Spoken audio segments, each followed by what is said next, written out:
بسم اللہ الرحمن الرحیم. Honorable teachers, guests, students,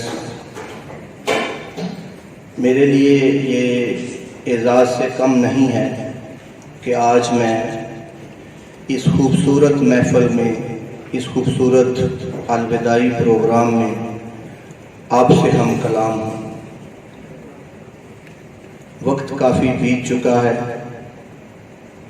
میرا موڈ تو تھا کہ میں کچھ باتیں فارغ ہونے والی کلاس سے کھل کر کرتا، لمبی باتیں کرتا، لیکن اب ٹائم نہیں ہے. مگر پھر بھی اپنی ذمہ داری سمجھتے ہوئے کچھ نصیحتیں میں آپ کے گوش گزار کرنا چاہتا ہوں. اور مجھے توقع ہے کہ بالخصوص 10th کلاس اور بالعموم 9th کلاس ان باتوں کو غور سے سنیں. جہاں تک تعلق ہے پاک گرامر ہائی اسکول کا، مجھے یاد پڑتا ہے کہ ہم نے اپنی پہلی فیئرویل پارٹی جب کی تھی تو ہمارے پاس 10ویں کلاس کے صرف 3 اسٹوڈنٹس تھے اور 9th کلاس کے 7 اسٹوڈنٹس تھے. اور ہم نے ایک چھوٹی سی جگہ پر، اسکول کے چھت کے اوپر چھوٹی سی جگہ پر ٹینٹ لگا کر ہم نے وہ پروگرام کیا تھا.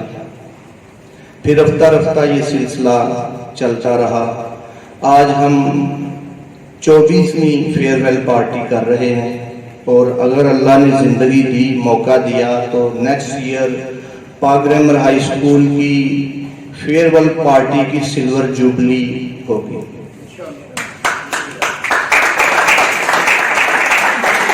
تو اس موقع سے فائدہ اٹھاتے ہوئے کہ جیسا کہ پاک گرامر ہائی اسکول کے اسٹوڈنٹس زندگی کے مختلف شعبوں میں تعلیم حاصل کرنے کے بعد عملی زندگی میں آ چکے ہیں، ان کی طرح مجھے توقع ہے کہ آپ میں سے بھی بہت سے طالب علم اگر محنت کریں گے، جدوجہد کریں گے اور کچھ باتیں جو میں ابھی ڈسکس کرنے والا ہوں ان پر عمل کریں گے تو آپ میں سے بھی یہ ناممکن نہیں ہے کہ بہت سارے طالب علم ڈاکٹرز بھی بن سکتے ہیں، بہت سارے طالب علم جو ہے وہ انجینئر بھی بن سکتے ہیں، بہت سارے اسٹوڈنٹس جو ہیں وہ پروفیسر اور ٹیچرز بھی بن سکتے ہیں، بہت سارے اسٹوڈنٹس جو ہیں وہ ایک کامیاب بزنس مین بھی بن سکتے ہیں اور اپنے والدین کا، اپنے ادارے کا اور اپنے ملک کا نام روشن کر سکتے ہیں. مگر اس کے لیے کچھ چیلنجز ہیں، کچھ ایسی ایفرٹس ہیں جو ہمیں کرنا پڑے گی. آج کا ہمارا طالب علم جو تعلیم حاصل کرنے کسی انسٹیٹیوشن میں آتا ہے، سب سے پہلے تو اسے تعلیم حاصل کرنے کے مقصد کا پتہ ہونا چاہیے، اس کو پرپز آف ایجوکیشن کا پتہ ہونا چاہیے. آپ دیکھیں کہ تعلیم جو ہے وہ ہمیں اگر دنیا اور آخرت کی کامیابی سے ہم کنار نہیں کرتی تو ہمیں تعلیم حاصل کرنے کا فائدہ نہیں ہوگا. ربنا آتنا فی الدنیا حسنۃ وفی الآخرۃ حسنۃ وقنا عذاب النار.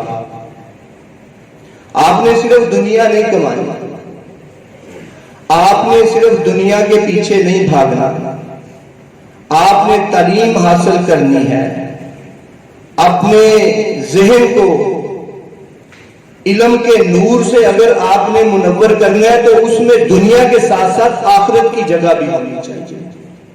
آپ کا یہ مقصد ہونا چاہیے تعلیم حاصل کرنے کا. ورنہ اقبال نے کہا تھا، اللہ سے کرے دور تو تعلیم بھی فتنہ، املاک بھی اولاد بھی جاگیر بھی فتنہ، نہ حق کے لیے اٹھے تو شمشیر بھی فتنہ، شمشیر ہی کیا نعرہ تکبیر بھی فتنہ. آپ یہ مقصد جو ہے یہ آپ نے اپنے ذہن میں رکھنا ہے. میری پہلی نصیحت کہ آپ نے بیلنس کرنا ہے دنیا اور آخرت دونوں کے اعتبار سے. اگر آپ تعلیم یافتہ ہیں، آپ کو آخرت کی فکر نہیں ہے، آپ کو آخرت کی کامیابی کی فکر نہیں ہے، آپ نے اس کے لیے کچھ نہیں کیا، تو آپ کو تعلیم حاصل کرنے کا فائدہ نہیں ہوگا. اس کے بعد ادب ہے، احترام ہے، جس کا سارے زبان بھی ذکر کر رہے تھے. ادب و احترام تعلیم حاصل کرنے کے اولین مقاصد میں سے ایک ہے. اللہ کے نبی صلی اللہ علیہ وسلم کا فرمان ہے، اکرموا اولادکم، اپنی اولاد پر کرم کیجئے، رحمت کیجئے، شفقت کیجئے. وَأَحْسِنُوا أَدَبَهُمْ، اور ان کے آداب کو سنوارئے. یہ اولاد کے حوالے سے والدین کی ذمہ داری ہے، اور جیسا کہ اساتذہ اکرام بھی بمنزلہ والدین ہوتے ہیں، تو ہماری ذمہ داری ہے کہ ہم آپ کو بتائیں کہ آپ اپنے ادب کو سنواریں. ہم نے تو آپ پر رحمت کر دی، آپ پر کرم کر دیا، آپ کو گھر سے اسکول بھیجا گیا، آپ اسکول آئے تو آپ کی تعلیمی ضروریات کو پورا کرنے کی کوشش کی گئی. اس کے بعد آپ نے جو کرنا ہے وہ یہ ہے کہ آپ نے اپنے ادب کو سنوارنا ہے. بے شک اللہ کے نبی صلی اللہ علیہ وسلم کا فرمان ہے، فَإِنَّ أَوْلَادَكُمْ هَدِيَّةٌ إِلَيْكُمْ، کہ اولاد جو ہے اللہ تعالیٰ کے انعامات میں سے، اللہ تعالیٰ کے تحائف میں سے سب سے بہترین تحفہ جو ہے وہ آپ کو جو اللہ تعالیٰ عطا کرتے ہیں وہ نیک اولاد ہے. تو بیٹا آپ نے تعلیم حاصل کرنے کے بعد ادب سیکھنا ہے. آپ نے اگر اللہ آپ کو کسی کامیابی سے نوازتا ہے تو آپ نے فخر، غرور اور تکبر کا مظاہرہ نہیں کرنا. چھوٹا سا واقعہ آپ کے گوش گزار کرتا ہوں، شاید اس سے آپ کو کوئی لیسن ملے. ایک شخص، ایک سوداگر، اس کا ایک قیمتی ہیرا ایک چوہے نے نگل لی. اب یہ قیمتی چیز ہے، مالک جو ہے وہ پریشان ہے کہ چوہا جو ہے یہ اتنی قیمتی چیز، ایک ڈائمنڈ جو ہے وہ نکل گیا ہے.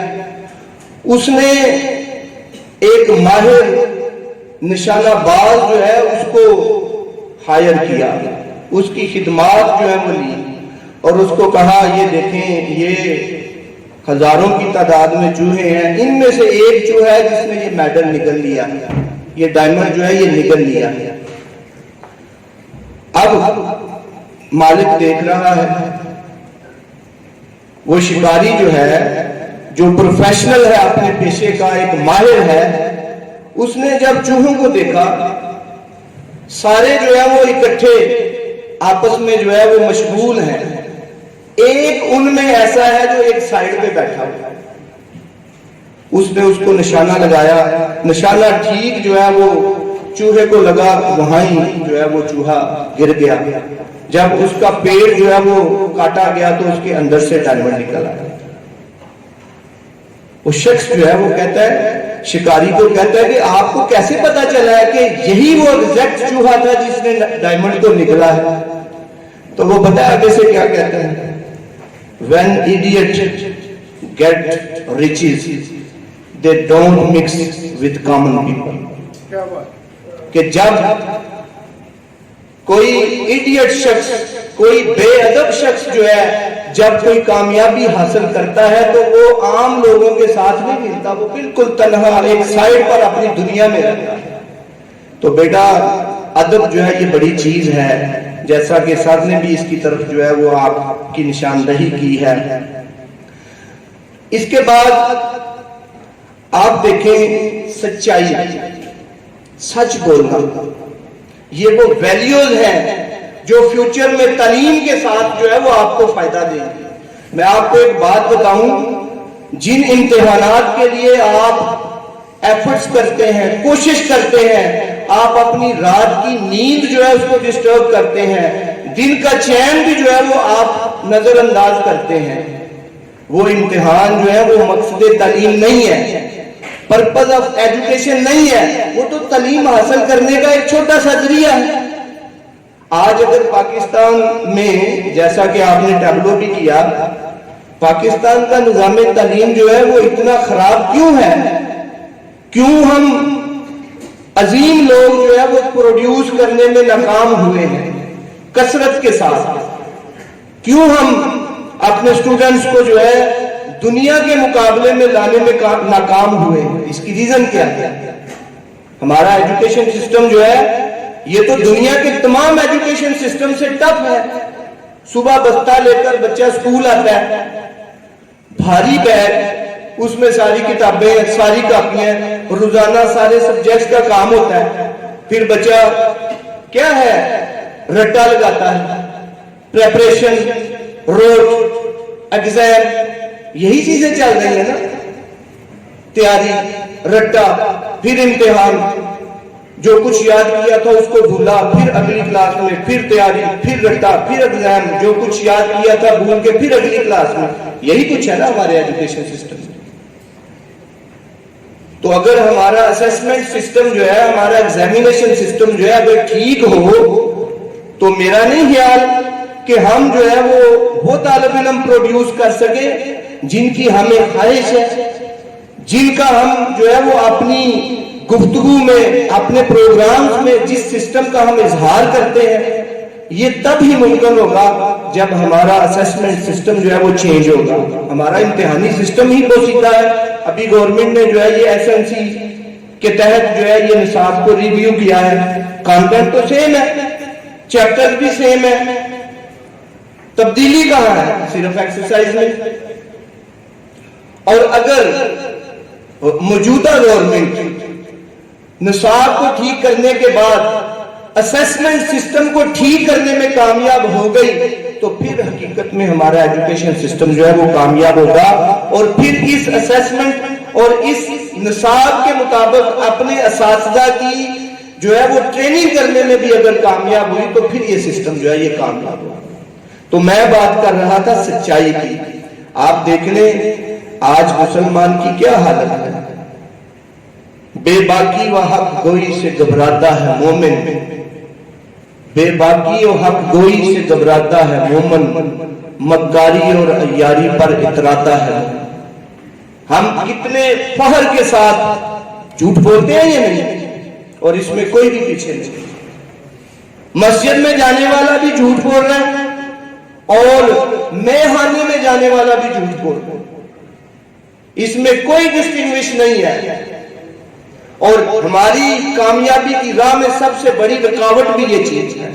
تو آج ہم یہ عزم کریں بیٹا کہ ہم نے سچ بولنا ہے، ہم نے ہر حال میں سچ بولنا ہے۔ اس کے بعد لاسٹلی بھائی میری گفتگو جو ہے وہ اپنے اینڈ کو پہنچ گئی ہے۔ آخری بات، آنیسٹی۔ ہمارے اندر دیانتداری بھی نہیں ہے، ہمارے اندر امانت داری بھی نہیں ہے۔ اقبال نے کہا تھا نا، کخاریو، غفاریو، قدوسیو، جبروت، یہ چار عناصر ہو تو بنتا ہے مسلمان۔ اور پھر اقبال نے یہ بھی کہا تھا، مکاریو، عیاریو، غداریو ہے جان، اب بنتا ہے ان چار عناصر سے مسلمان۔ صورتحال ریورس ہو گئی۔ ہماری اخلاقی حالت جو ہے وہ اس قدر دگرگوں ہے کہ آج ہم نہ سچ بولنے کے لیے تیار ہیں، نہ ہم اپنا کام ایمانداری سے کرنے کے لیے تیار ہیں۔ ہمیں کس مصیبت نے آ کر گھیرا ہے، ہم کس بھنور میں جو ہے وہ گر گئے ہیں، ہمیں اس کی سمجھ نہیں آتی۔ لیکن میں آپ کو بتاؤں، ہم سب چھوٹے بچے سے لے کر گھر کے سربراہ تک، پلے کلاس کے بچے سے لے کے پرنسپل تک، اس میں سب آ جاتے ہیں۔ جب ہم نے اپنا کام ایمانداری سے کرنا شروع کر دیا، یہ قوم، یہ بچے جو ہے یہ ضرور دنیا میں اپنا نام انشاءاللہ روشن کریں گے۔ آج بھی کر رہے ہیں مگر بہت کم، وہ گاڈ گفٹڈ ہے۔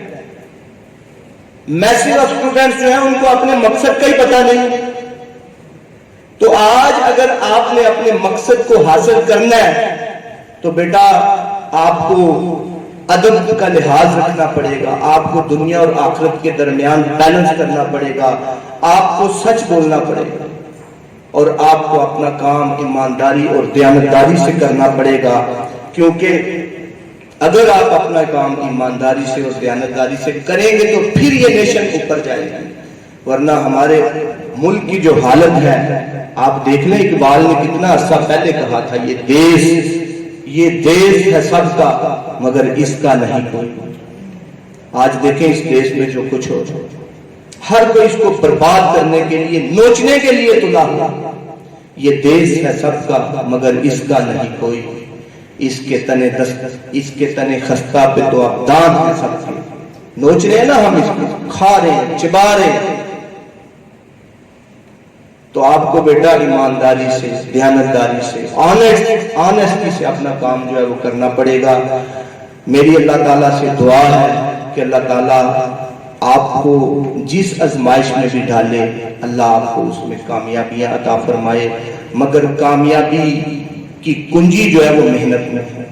There is no shortcut but to hard work۔ آپ نے اگر کامیابی حاصل کرنی ہے تو آپ کو محنت کرنا پڑے گی، بغیر محنت کے کبھی بھی آپ کامیابی کے دروازے پر دستک نہیں دے سکتے۔ کبھی کامیابی جو ہے وہ کسی کے پاس چل کر نہیں جاتی، کامیابی کے لیے محنت، جدوجہد، کوشش، ہارڈ ورک جو ہے یہ کرنی پڑتی ہے۔ اگر آپ نے اس راز کو پا لیا تو انشاءاللہ آپ بھی، بہت سارے اسٹوڈنٹس جو پاک گرامر سے فارغ ہو کر گئے ہیں، جنہوں نے اپنے فیوچر کو سنوارا ہے، آپ بھی انشاءاللہ اس فیوچر کو جو ہے وہ سنواریں گے۔ In the end, I would like to say, live as if you were to die tomorrow, learn as if you were to live forever. Thank you very much.